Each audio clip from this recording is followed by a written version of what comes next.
we are compelled to tell stories. We're compelled to make up stories. That's what film is about. That's, you know, we're compelled to tell the fable of our existence, of, you know, our human journey or whatever. La música en el cine puede contar una historia, y esta historia que cuenta la música o un tema musical puede ser la misma que cuenta el resto de la película, puede ser opuesta a la que cuenta el resto de la película, o puede ser complementaria a la que cuenta el resto de la película. Sea lo que sea, el espectador debe entender lo que explica esa música o no servirá de nada. Si la música está para explicar algo al espectador, no hay margen de interpretación. En las películas hay temas musicales que ofrecen la libertad de interpretación al espectador.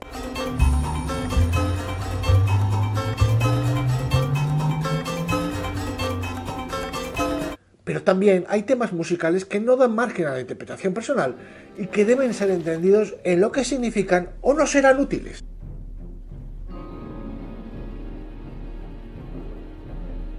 La música en el cine es una herramienta de comunicación.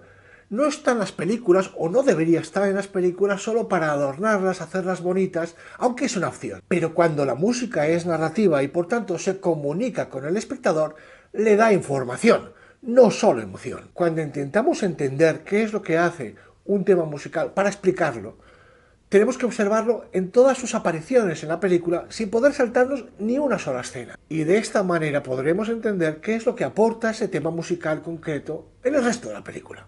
No hablamos de emociones, ni siquiera hablamos de música, hablamos de conceptos.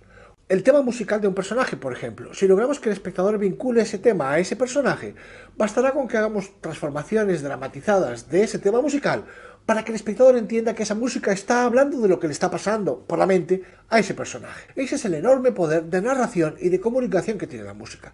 Por eso a veces la música no es interpretable. Jaime Altozano, por si alguien no lo conoce, es un extraordinario divulgador que está teniendo un enorme éxito en su canal de YouTube explicando la esencia de la música, de cualquier tipo de música.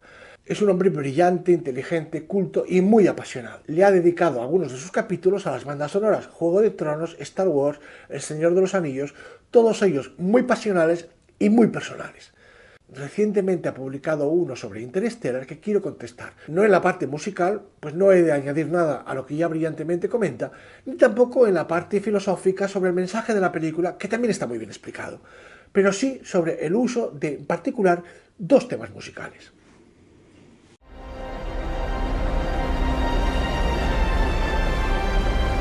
Go for main engine start, T-minus 10. Uno de los primeros capítulos de la serie Lecciones de Música de Cine lo dediqué a esta película y a este tema musical en concreto. Con el título Viaje a ninguna parte, defendí que este tema presentado al principio para ser destacado era expuesto en la escena de la despedida para resaltar el intenso dolor de la separación del padre y la hija, y explicaba que cuando vuelve a sonar en esta escena expresa el deseo y la felicidad porque comenzaba el camino hacia el reencuentro.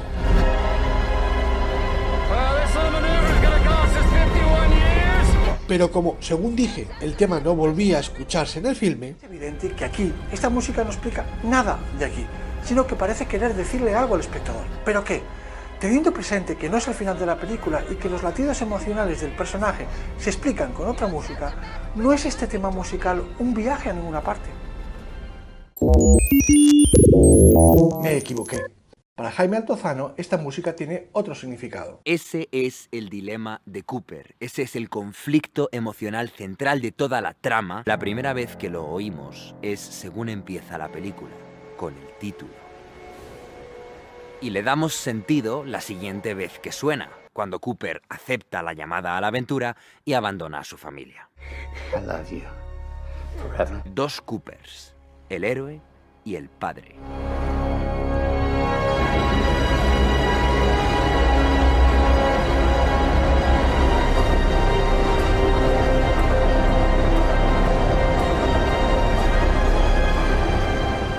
En su vídeo sobre la banda sonora de Interstellar, Jaime Altozano habla sobre el gran muro musical que levanta Hans Zimmer, una aportación excelente que quiero destacar. Pero no creo que este tema hable de ningún dilema de Cooper. Nada de ello hay en su primera aparición. Sí puede interpretarse así en su segunda aparición, pero en la tercera, Cooper no tiene ningún dilema. Y es que este tema tiene una cuarta aparición en la película casi imperceptible, que a mí se me escapó y que Jaime Altozano no ha comentado. Y en ella es posible que encontremos la explicación. I actually did a paper on you in high school. I know all about your life back on Earth. Oh, yeah. Right. If you follow me, you've got a really good situation for you.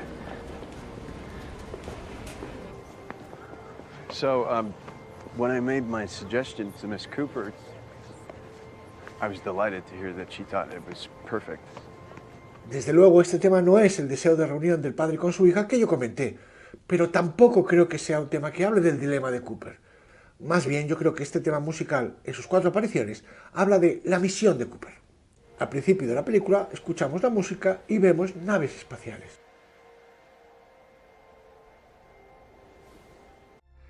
En esta escena, el deber de cumplir la misión está por encima del dolor por la separación. La llamada a cumplir la misión es muy fuerte.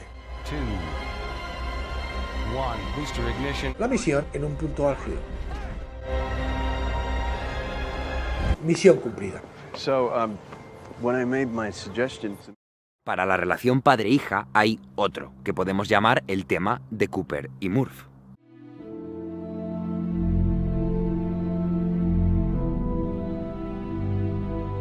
Es un tema muy relacionado con la familia de Cooper, en concreto con Murph. Es casi como Murph creciendo. What's going on, Murph? Why did you and Mom name me after something that's bad? Oh, we didn't. Murphy's Law. Go, go, go! Get that aim right at me. Es un tema muy relacionado con la familia de Cooper, en concreto con Murph. Es casi como Murph creciendo. Hey, Dad.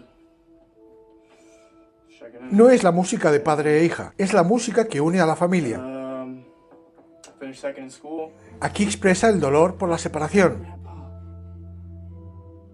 His name's Jesse. Hey, Dad. Pero aquí, cuando aparece Murph, no suena. You once told me that when you came back we might be the same age. And today I'm the age you were when you left. Pero como el vínculo afectivo más estrecho y el de más relevancia argumental es el de Cooper y Murph, es lógico que sea con ambos donde más se ocupe esta música. Come on, Murph. Make a mistake. Make a mistake. Murph. Respecto a ella, Hans Zimmer explicó: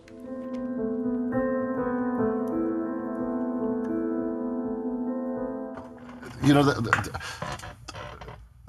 the simplicity of the material lets you then go and expand outwards. You know, but if the heart of it, if the kernel of it is intellectually tight, it's emotionally tight, you got something. Hans Zimmer no es un compositor leitmotívico. Lo interesante de esta banda sonora son las texturas, las sonoridades, no los temas. esto no es verdad, porque Hans Zimmer es un compositor motívico o melódico siempre que la película lo necesite. Llamaradas, El Rey León, Gladiator, La de Galería Roja, Paseando a Miss Daisy, Rayman, etc. Pero si de lo que se trata es del cine de Hans Zimmer con Christopher Nolan, Interestelar es un magnífico ejemplo de uso de motivo y de tema musical. Las sonoridades y texturas son muy importantes en la película y Altozano lo explica muy bien, pero también lo son los temas musicales. Hans Zimmer explica una cosa muy interesante en la narrativa cinematográfica de la música, y es cómo un tema musical puede ser presentado en su forma más básica, más atómica, y luego poder ser expandido, y no necesariamente porque se desarrolle la melodía o se le pongan mucho más instrumentos, que también, sino porque además de crecer en lo musical, crezca en lo dramático. Hace un tiempo expliqué que en la banda sonora de Cómo entrenar a tu dragón de John Powell, el tema principal, el que une al chico con el dragón, llega a su máximo musical a mitad de la película. Y a partir de ese momento, la única manera que tiene de crecer es a lo ancho, incorporando más personajes dentro de él. En la banda sonora de Interestelar no hay nada más importante que lo que cuenta el tema principal. Pero tanto el compositor como el director guardan una última sorpresa. Y es que cuando Cooper y su hija logran por fin reencontrarse y vuelven a compartir su música, ella le dice que ya ha vivido y ha formado una familia. Y que ahora él debe hacer lo mismo, vivir y formar una nueva familia.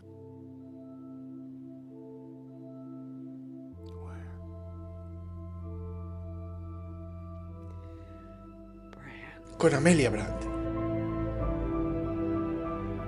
y con la música. New home.